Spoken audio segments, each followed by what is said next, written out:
हाय, good morning, सुप्रभात। समय है आज के टॉप 20 का। सीएनबीसी आवाज मोतीलाल ओसवाल स्टूडियोज में आप सबको एक वार्म वेलकम।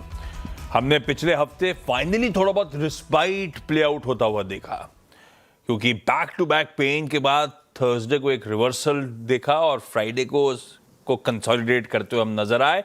और आज भी ग्रीन शुरुआत होने की तैयारी है, जबकि ग्लोब का मूड बहुत ज्यादा अच्छा है नहीं। हमारे एशियन पियर्स लार्जली दबाव के साथ ट्रेड करते हुए नजर आएंगे। यूएस में फ्राइडे को वहां पे भी थर्सडे के पेन के बाद एक अच्छा बाउंस बैक नजर आया और आज सुबह के फ्यूचर लार्जली फ्लैट है। एक बात ध्यान रखिएगा, हम पिछले कुछ समय से दो ही चीजें क्लोजली मॉनिटर कर रहे हैं। ट्रेजरी यील्ड्स वो अभी भी 4.7 के पार ऊपर ही नजर आएंगी, और दूसरा कच्चा तेल, क्योंकि मिडल ईस्ट का कंसर्न्स माउंट हुए थे वापस जब वो जो पीस डील थी उसका मियाद खत्म हुई थी। तो वो ब्रेंड भी कोई कूल ऑफ नहीं है, 93 समथिंग पे छोड़ा था, 92 पॉइंट समथिंग पे पर वो एलिवेटेड लेवल्स पे ही बैठा हुआ है। तो इस हफ्ते पूरी तरह से जियोपॉलिटिकल कंसर्न्स पे नजर, और खास तौर पे अगर वो यूएस के ट्रेजरी सेक्रेटरी साहब की धमकी सही है तो आज शाम को ईरान पे कुछ सिवियर सैंक्शंस के अनाउंसमेंट शेड्यूल्ड है। तो अब वो बाजार वेट एंड वॉच कर रहा होगा, इंतजार कर रहा होगा डर डर के उस ऑल इंपॉर्टेंट इवेंट का। खैर, इस बीच देखते हैं दिन में और किस तरह के अपडेट्स आते हैं। ये है ग्लोब की तस्वीर। थोड़ा सा मूड कॉशियस है हमने, लेकिन थोड़ा बहुत मूड दिखाया है तेजी की तरफ। तो देखते हैं उसको हम कितना होल्ड ऑन कर पाते हैं, लैच ऑन कर पाते हैं। भाई साहब, ऐसे में मूड कैसा और शुरुआती खिलाड़ी कौन से? गिफ्ट निफ्टी तकरीबन 60 अंकों की बढ़त दिखा रहा है। ग्लोबल मार्केट्स में आप देखें तो कुछ खास यहाँ पर देखने को नहीं मिल रहा है। कमोडिटीज की जो एक्शन थी फ्राइडे को अलग टाइप की थी, और आज आप देखें तो फ्यूचर्स थोड़े से कुछ और इंडिकेशन दे रहे हैं। हालांकि आज खबरों के लिहाज से देखें ना तो बहुत कुछ बड़ा एक्टिविटी नहीं है। छोटे छोटे स्टॉक्स की बहुत सारी खबरें देखने को मिल रही है, लेकिन 4-5 भी ऐसी स्टॉक्स नहीं है ना जो बाजार की दिशा को फिलहाल के लिए तय कर पाए। बड़े इंडेक्स हैवीवेट स्टॉक्स के ऊपर खबरें थोड़ी सी मिसिंग नजर आ रही है, लेकिन काफ़ी सारे स्टॉक्स हैं जहां पर आप देखें तो एक्शन नजर आएगा। एक तो ब्रोकरेज हाउस की तरफ से रिपोर्ट्स काफ़ी अच्छी आई हैं, और फ्राइडे का आपका जो प्राइस एक्शन था वो भी काफ़ी बढ़िया है। तो ऐसे में शुरुआत कर लेते हैं। पहला स्टॉक है मिडिल ईस्ट में नारायण हृदयालय, और जो दर्शक 7:30 बजे रोज़ाना हमारे साथ जुड़ते हैं उनको पता होगा कि थीम हमने काफ़ी बार हाईलाइट किया, डिस्कशन किया है कि अर्निंग्स से कंफर्ट आपको आ रहा है ये हेल्थ केयर और हॉस्पिटल वाली स्पेस में। अब इसमें एक स्टॉक आपके साथ डिस्कस किया था नारायण हृदयालय, हालांकि उन स्तरों के आसपास ही चल रहा है, ज़्यादा चला नहीं है। अब आज यहाँ पर कोटक सिक्योरिटीज़ की तरफ से एक रिपोर्ट आई है, और 1815-16 रुपये के करीब का भाव चल रहा है। पहले जो 2220 रुपये के करीब का टारगेट था, अब 2350 रुपये का ये टारगेट दे रहे हैं, और बता रहे हैं कि यहाँ पर आप देखें तो ये जो एक कंसर्न्स बने हुए थे हॉस्पिटल्स और इंश्योरेंस कंपनीज के बीच में, ये थोड़े से ओवरडन नजर आ रहे हैं। अच्छा, एक खास बात यह है कि नारायण हृदयालय का भारतीय कारोबार तो काफ़ी बढ़िया है, लेकिन इनके जो इंटरनेशनल कारोबार है यहाँ पर भी ऑपरेशंस में लगातार आपको सुधार देखने को मिल रहा है। कंपेरेटिव वैल्यूएशन, चाहे आप इसको अपोलो के साथ कंपेयर करके देखें या फिर फोर्टिस के साथ, आपको नजर आएगा कि वैल्यूएशन सस्ती मिल रही है। तो नारायण हृदयालय आज इस स्टॉक में आपको खास एक्शन देखने को मिल सकता है। पहला स्टॉक है मिडिल ईस्ट में, इन ग्रीन रख दिया। दूसरा स्टॉक है, और ये भी ब्रोकरेज हाउस की तरफ से रिपोर्ट आई है, स्टॉक काफ़ी हाई से टूटा हुआ है, चलने का नाम नहीं ले रहा है। विशाल मेगा मार्ट की मैं बात कर रहा हूँ, और यहाँ पर मॉर्गन स्टैनली की तरफ से एक रिपोर्ट आई है। 103-103.50 के करीब का भाव चल रहा है, 140 का ये टारगेट दे रहे हैं, और ये बता रहे हैं कि रीअपॉइंटमेंट हुआ एमडी एंड सीईओ का अगले 5 साल के लिए। और इसको लेकर आप देखें तो थोड़ी सी अनसर्टेनिटी बनी हुई थी, क्योंकि अब खबर आ चुकी है, क्लैरिटी आ गई है, तो हो सकता है कि स्टॉक में जो अब तक अंडर परफॉर्मेंस और जो एक साइडवेज मूवमेंट देखने को मिला था वो लाइकली रिवर्स हो। वैल्यूएशन के लिहाज से आप देखें तो बता रहे कि जो डिस्क्रिशनरी पीयर्स हैं, विशाल मेगा मार्ट की जो वैल्यूएशन है कंपेरेटिवली थोड़ी सी बेहतर साइड पर नजर आ रही है। इसके लिए दोनों स्टॉक्स हैं, नारायण हृदयालय और विशाल मेगा मार्ट, ब्रोकरेज हाउस की रिपोर्ट के चलते इन ग्रीन रखा है। ओके भाई, फ्राइडे को वैसे पता था, सीएनबीसी आवाज ने आपको फ्लैग ऑफ करा हुआ था कि शाम 4 बजे अश्विनी वैष्णव साहब की एक प्रेस कॉन्फ्रेंस है, और इवन वो प्रेस कॉन्फ्रेंस काहे पे होनी है, मोबाइल मैन्युफैक्चरिंग इंसेंटिव्स पे। तो ऐसा कोई सरप्राइज नहीं है, लेकिन हाँ, वो बाजार बंद होने के बाद 4 बजे प्रेस कॉन्फ्रेंस हुई थी फ्राइडे को, वो अपडेट्स आ गए, तो डिक्सन टेक्नोलॉजीज को पहला स्टॉक इन ग्रीन रखा। कंफर्ट इसी के साथ है, बाकी तो और भी पीयर्स हैं जिनको बेनिफिट होगा, पर ये डिक्सन ऐसा भी नहीं चला नहीं है, ऑलरेडी चला हुआ है, क्योंकि अच्छी खबरों का तांता लगा हुआ था इसके साथ। गवर्नमेंट ने मोबाइल मैन्युफैक्चरिंग स्कीम 2.0 नोटिफाई कर दिया। 62,500 करोड़ रुपए का आउटले कैबिनेट ने क्लियर कराया हुआ है जुलाई में।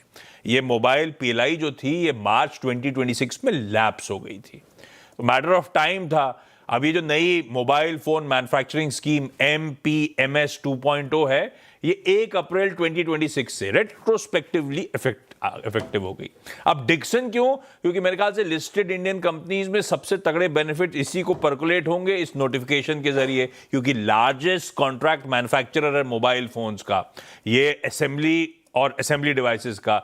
आप मोटोरोला हो, शाओमी हो, ट्रांजिशन हो, लिनोवो हो, सबके लिए डिक्सन काम करता है, तो फिर इसको ग्रीन कर दिया। हाँ, अंबर वगैरह भी पीयर्स हैं जो सिमिलर काम पे, उनको भी रडार पे रख सकते हैं। दूसरा, जी एंटरटेनमेंट एंटरप्राइजेस को ग्रीन करा, थोड़ी सी क्लैरिटी लौट आई है। 21 crore 20.94 crore warrants promoter group entity Sunbright Mauritius को जारी करे जा रहे हैं। जारी करना, एक तो जारी करे जा रहे हैं वो अपना कंफर्टिंग 126 के भाव पे, जबकि क्लोज हुआ है फ्राइडे को 107 के आसपास। और क्योंकि वारंट जारी करें 25% पैसा आना था, तो 660 करोड़ रुपए अपफ्रंट आ गए, और इवेंचुअली जब फुल कन्वर्जन होगा तो दरअसल 2600 करोड़ रुपए के आसपास जुटा रही होगी ये कंपनी प्रमोटर्स से 126 के भाव पे।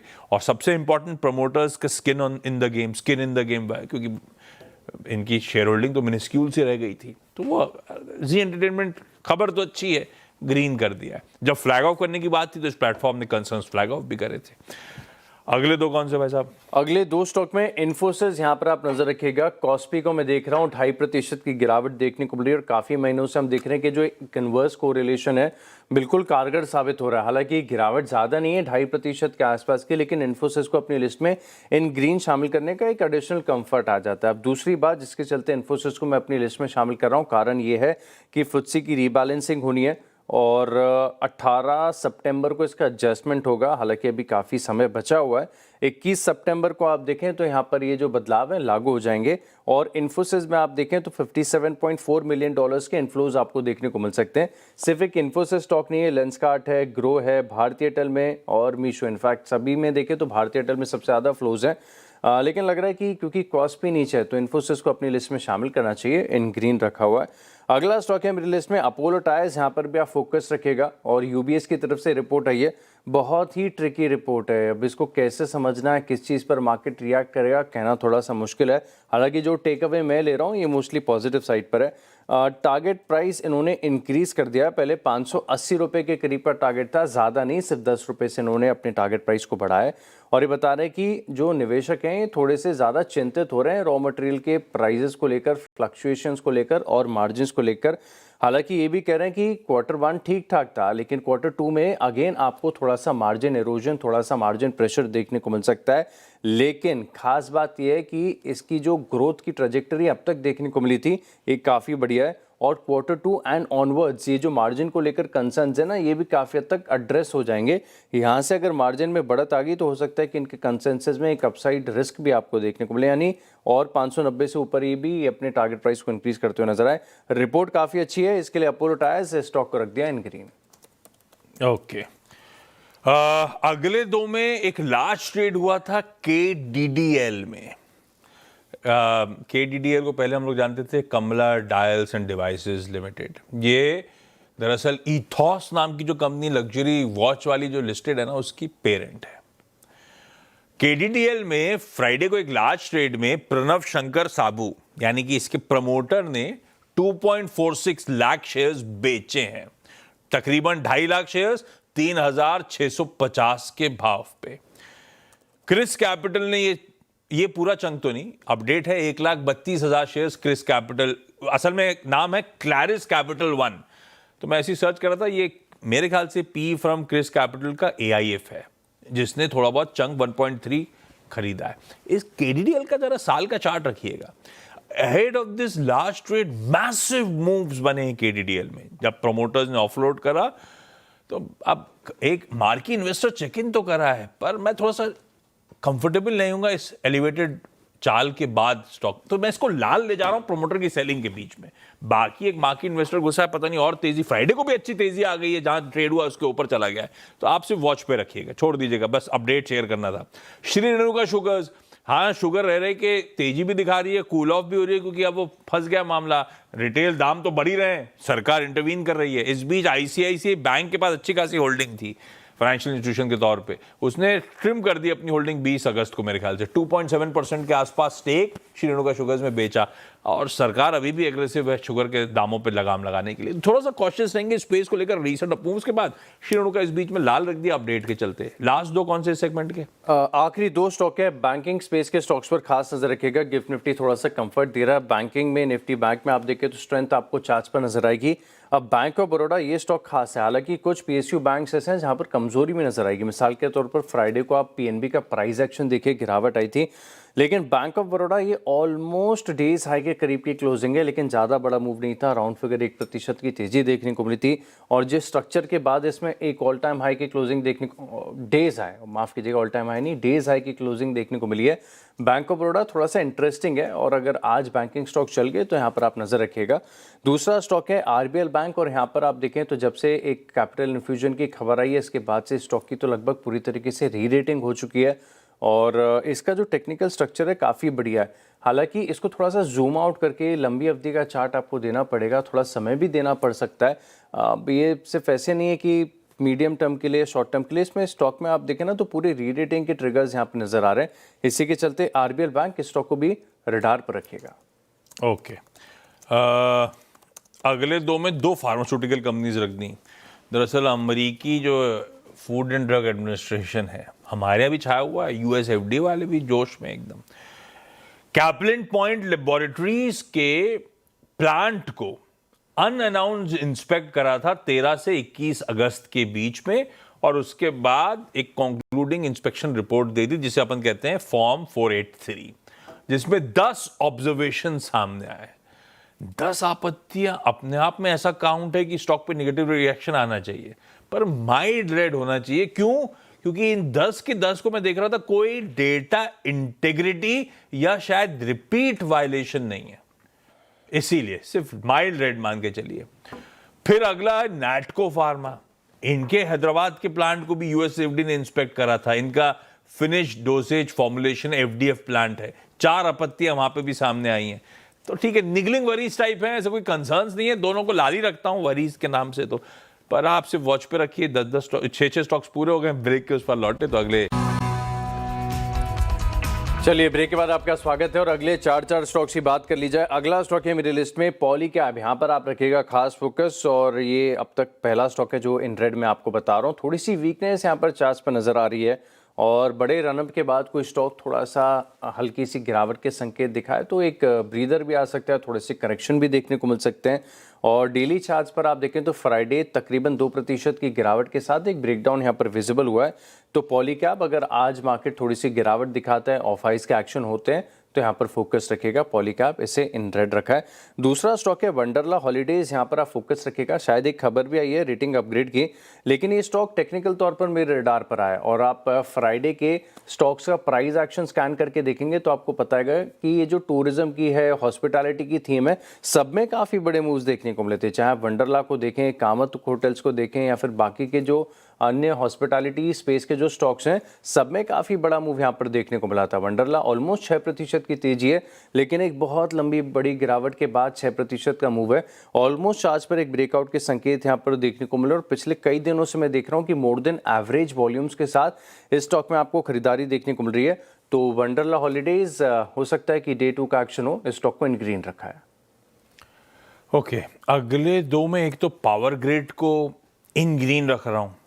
दरअसल सक्सेसफुल बिडर चुने गए गुजरात, ये एक रिन्यूएबल एनर्जी ट्रांसमिशन प्रोजेक्ट के लिए कॉम्पिटिटिव बिडिंग में जीते। BOOT प्रोजेक्ट है, और डिस्कवर्ड टैरिफ है 822-823 करोड़ पर एनम की। तो एक तो वो प्रोजेक्ट जो है वो 6,500 megawatt renewable power across Gujarat. अब उसकी डिटेलिंग में नहीं जा रहा हूँ। आसान शब्दों में, एक बार प्रोजेक्ट कंप्लीट हुआ तो इनको 822 करोड़ रुपए की guaranteed long term cash flows commission करने के बाद मिल रहे होंगे। तो एक स्ट्रॉन्ग स्ट्रक्चरल पॉजिटिव है पावर ग्रिड के लिए, इसीलिए इन ग्रीन कर दिया। दूसरा अमागी मीडिया लैब्स। अब इसको हो गया 6-7 महीने आईपीओ को, तो वो विंडो खुली थी। लार्ज ट्रेड फ्राइडे को प्ले आउट हुआ था, जिसमें Truly Holdings, AVP, Accel India, जो सीएनबीसी आवाज ने बताया था वैसे ही ट्रेड प्ले आउट हुआ, इन सब ने माल बेचा। खरीदारों की लिस्ट देखिए, University of Notre Dame, Susquehanna Pacific, BofA Securities, GP Emerging Markets, ये एफपीआईज हो गए। SBI Mutual Fund, ICICI Prudential Mutual Fund, Tata, Edelweiss, Baroda, BNP, HDFC Standard Life, ये लिस्ट है जिन्होंने वो अमागी के स्टॉक्स खरीदे। मैं इसको ग्रीन ही रख देता हूं आज के लिए। फ्राइडे को भी ट्रेड के बाद अच्छी तेजी बन रही थी इस काउंटर में। लास्ट दो कौन से भाई साहब? आखिरी दो स्टॉक हैं आरती इंडस्ट्रीज, यहाँ पर भी आप फोकस रखिएगा। हालांकि डेली चार्ज पर देखेंगे तो कुछ नया नहीं है, लेकिन वीकली चार्ज का स्ट्रक्चर आप एक बार देखिए। मैं वीकली कैंडल की बात कर रहा हूँ, थोड़ी सी लंबी अवधि का समय का चार्ट देखिएगा। बड़ी तेजी आई थी, फिर बड़ा करेक्शन और अब एक कंसोलिडेशन का फेज है, और इसी के साथ आपको पता चल रहा है कि चार्ज पर अक्यूमुलेशन हो रहा है। जब जब इस स्टॉक में गिरावट आ रही है, ऐसा लग रहा है कि स्ट्रॉन्ग हैंड्स इस स्टॉक को अक्यूमुलेट कर रहे हैं। टेक्निकल स्ट्रक्चर मुझे बढ़िया लग रहा है, थोड़ा सा रुका हुआ स्टॉक है, लेकिन आरती इंडस्ट्रीज यहाँ पर आप फोकस रखिएगा, इन ग्रीन रखा है। आखिरी स्टॉक है केन्स टेक्नोलॉजीज। टेक्निकल तौर पर ये पूरे एएमएस स्पेस के स्टॉक्स काफी अट्रैक्टिव लग रहे हैं, और साथ में आप देखें तो यहाँ पर एक कोलैबोरेशन भी देखने को मिल रहा है, तो इसी के चलते केन्स टेक, इसको भी इन ग्रीन रखा है। डॉक्टर साहब एक स्टॉक चेंज कर रहा हूँ, इन्फोएज आपकी टीम में क्या? ना, इन्फोएज को रखिएगा स्क्रीन पे, हितेश ओबरॉय साहब, इसको लाल रख रहा हूं, अच्छा चला है वैसे स्टॉक। प्रमोटर और डायरेक्टर जो हैं उन्होंने 20 और 21 अगस्त के बीच में, ये एक्सचेंज डिस्क्लोजर के तौर पे है, इन्होंने स्टॉक्स बेचे हैं खुले बाजार में। हाँ, 20 और 21 तारीख दोनों को, तो इन करीब है 4 लाख शेयर्स, 3.98 लाख शेयर्स बेचे गए। और एक की मैनेजमेंट पर्सन ने भी इस दौरान, अमरीश रघुवंशी साहब ने भी 50,000 शेयर्स बेचे हैं। तो प्रमोटर्स की तरफ से ये जो सेलिंग आ रही है, मैं इसको लाल रख रहा हूँ इन्फोएज को आज के लिए। वैसे इसलिए कि मैंने क्राफ्टमैन ऑटोमेशन रखा था, एक सब्सिडी का गठन, पर वो है नाम मात्र का, क्योंकि बहुत मिनिस्कूल सा कॉन्ट्रीब्यूशन, अभी पैसा लग रहा होगा कुछ लाख रुपए, तो इसको छोड़ रहा हूँ। इन्फोएज को लाल रखा है प्रमोटर की सेलिंग के इंस्टेंस के बीच में। और लास्ट में लेकर आइए पिरामल फाइनेंस, काफी चला हुआ है पर आज रडार पे इसीलिए क्योंकि आज एक बोर्ड मीट है। बोर्ड मीट में फंड रेजिंग करना चाहते हैं, फंड रेजिंग सिक्योरिटीज इशुएंस के थ्रू करना चाहते हैं। आउटकम अवेटेड रहेगा। फ्राइडे को अहेड ऑफ बोर्ड मीटिंग अच्छी तेजी ऑलरेडी बनी हुई है, तो सिर्फ होमवर्क के तौर पे अभी तो ग्रीन रख रहा हूं, देखते हैं आउटकम क्या आता है। ये हो गया आज के 10-10 स्टॉक्स पूरे। छोटा से ब्रेक की तैयारी कर लीजिए, ब्रेक के उस पर जैसे ही लौटेंगे टीम्स का बढ़िया सा एक रैप अप।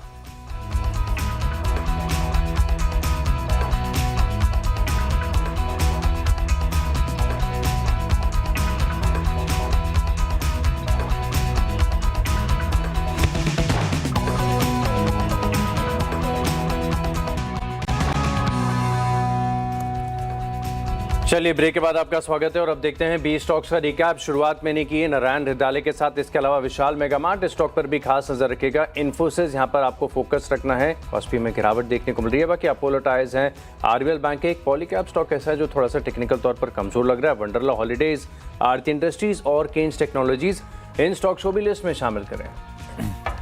10 और जोड़ दीजिए सिर्फ होमवर्क के तौर पे। इन्वेस्टमेंट ट्रेडिंग करनी है तो प्लीज अपने फाइनेंशियल एडवाइजर से, अपने ब्रोकर से कंसल्ट करिएगा। होमवर्क क्या है? एक मोबाइल मैन्युफैक्चरिंग स्कीम 2.0 का अनाउंसमेंट, तो Dixon Tech in green. Zee Entertainment में फाइनली प्रमोटर्स को वारंट जारी करे जा रहे हैं, मौजूदा भाव से अच्छे खासे प्रीमियम में, तो ग्रीन कर दिया।